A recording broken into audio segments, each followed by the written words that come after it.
Feel that difference?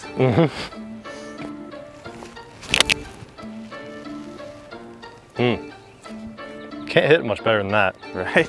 I mean, it's pretty good, right? yeah, that's pretty sick actually. But that's why we always want to have a little movement too, and just like, can you get moving? Yeah, there you go. Go ahead and bring it back. Yeah, there you go. Like, I didn't feel any tension there.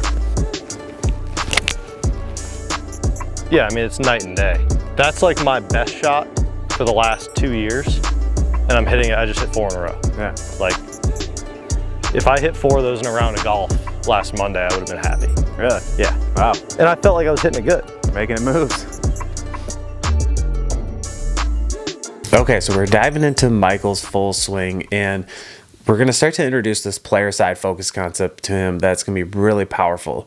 But first, we got to pin down a kind of a task for him to really commit to implement this player side focus. And he talks about he needs to get wider in his swing. He can get a little narrow, which gets him handsy and stuck, you know, all those fancy terms. But I'm going to show him a really cool kind of exercise to help eliminate tension. And that's really going to help the technique side of this. Go ahead and swing it back in. Yep. Okay. Okay, now keep your hands there, but let me take the club out. You feel a lot of tension in your arms, or you loose? Tension. Yeah, definitely. So go back to the start. Just relax, and then just kind of turn up there. Same thing. Feel that difference? So let's see if you can do that same thing. So bring it up to the top again. Okay, so if I took that club, is it the same deal? I think there'd be a lot less tension. Okay, good. All right, let's try to hit one like that.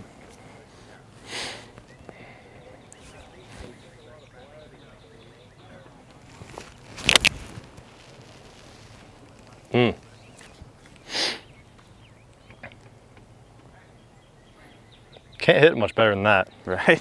I mean, It's pretty good, right? yeah, that's pretty sick actually. But the tension plays a big role, though, Sure. right? And it can even start with just holding our breath. Yep. So start holding our breath, so it starts to go in through here, and then if I can't move very well here because I'm tense, that's where we can start to get narrow. Makes sense. So that's why I was saying, like, even just this, like, go ahead and set up again. So you kind of want to feel that coming from like in here, and just Almost like this muscle here yeah, pulling and it that's back. why we always want to have a little movement too, and just like, can you get moving? Yeah, there you go. Go ahead and bring it back. Yeah, there you go. Like, I didn't feel any tension there.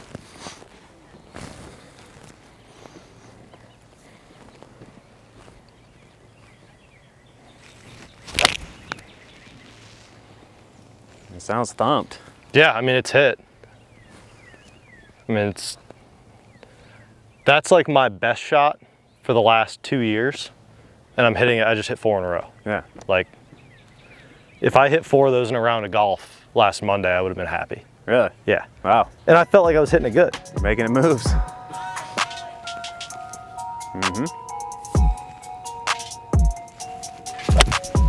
That was good, dude. Yeah, that was sick.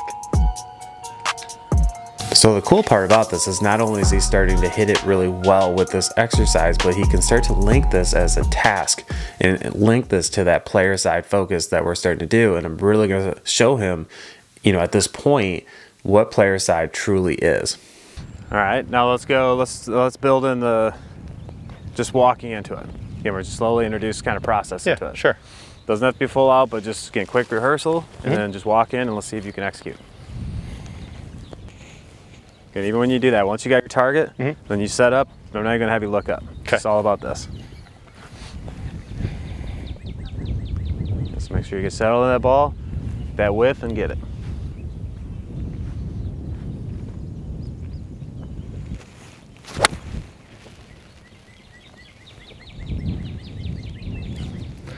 Felt pretty dang good. Looked pretty dang good. Yeah. So what is that? The big thing, again, at the end of the day is, are you comfortable doing that? In terms of the move or in terms of not looking at the target? Well, both. The move feels great. Yeah. I don't know that I'd be able to commit to a shot if I don't have one look. You know, Okay. just to know that I'm like, my body is properly in position. Sure. Like, I know when I'm playing my best golf, I actually like set my feet and set my body while I'm looking at the target.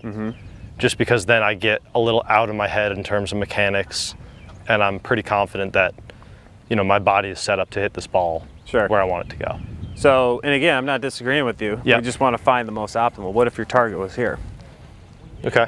So And I'm not saying you can't look back up for like a confirmation, but I'm just saying what if your target's there, and then again, it just gets into your move.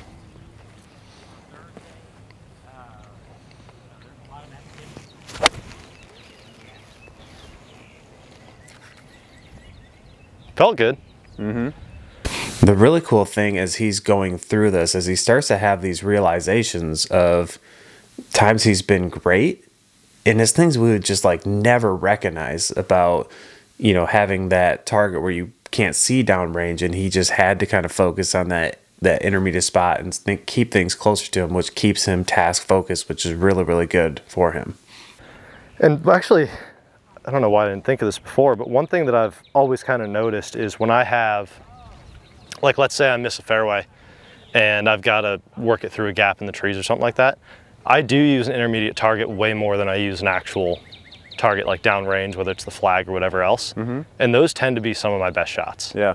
So. Well, so essentially, the more out in front of you, time gets, that's where things can become a stressor. Sure. The closer things are to you, you're going to literally feel a little more in control. It's like your move, moves the ball over this target, gets to that target. Makes sense. Like I said, I mean, some people just don't look. Yeah. I've shown this, I've always started with a bare bones of just set up here and that's it. Some people love one look. Yeah. Two usually gets a little off for, again, someone like you. Because if you're looking twice or 3 times, that's usually an indication that you're engaging target a little too much. Okay. And getting off of your task. Okay. So if it's truly, I'm good there, I know my target line's right, this is all that matters. If I don't do that, nothing else can work. That makes sense, yeah.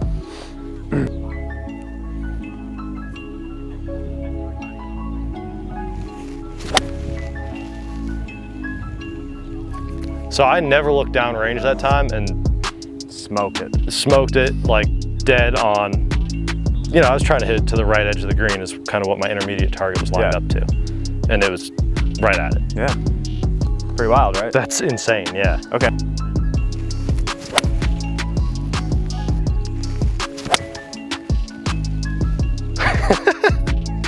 You know, set up here, you know, just get that intermediate, commit to that, commit to your move. And we're just gonna grade is, can you just stick to that task?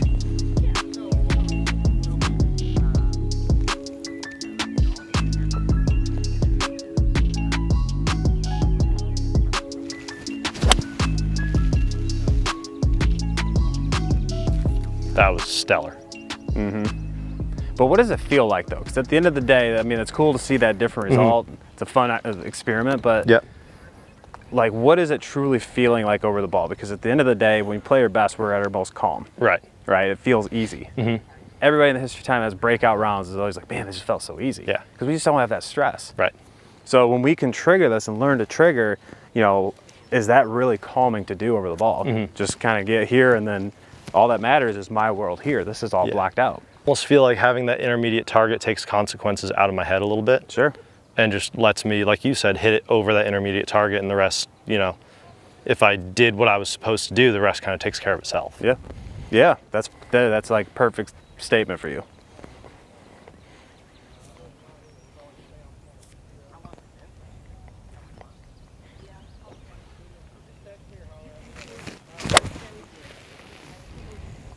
I actually felt myself get just a little narrow. But again, with the intermediate target, even though I mishit it, it's right at it. Yeah. So well, and the cool thing is that's where I know you're there, because you're now becoming hyper aware of this. Yeah. Which is awesome. And it wasn't a lot. It was just enough that I kind of had to throw my right hand at it, which is, you know, that high spinny. Right. But I mean, imagine if you're still out there, right? And you wouldn't know that. Right. You just be like, God. Yeah. Like what happened? Yeah. Yeah. Like what happened? But now you're just so like in tune to your task and your move. Right. That it's just like, even if it's just slightly off, you're like, well, whatever. But now, like, you're like, dude, even if I do that, it's still good. Right. Which was, that's pretty easy to commit to. Yeah, it was very easy to commit to for sure.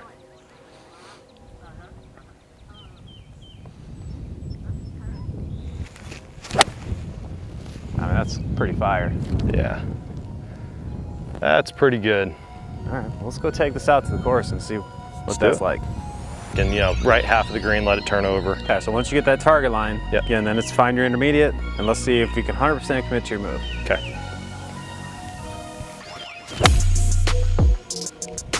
Up that left corner. Like I said, I mean, it's good. You just continue to build commitment in that task.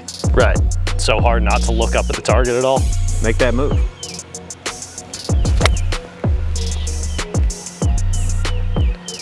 Like, that's as well as I've hit an 8-iron in a long time.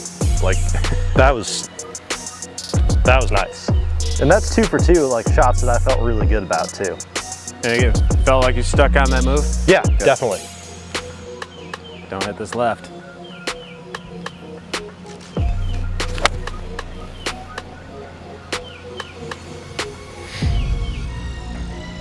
Didn't even phase him. Yeah, I mean, all 3 of those shots I'd be very happy with in a tournament. So thank you so much for watching another episode of Quest to be the Best. If you're enjoying this series, please make sure to subscribe, even share these episodes out so we can keep growing it, getting other great players on. Really appreciate you following it. We'll look forward to seeing you in that next episode.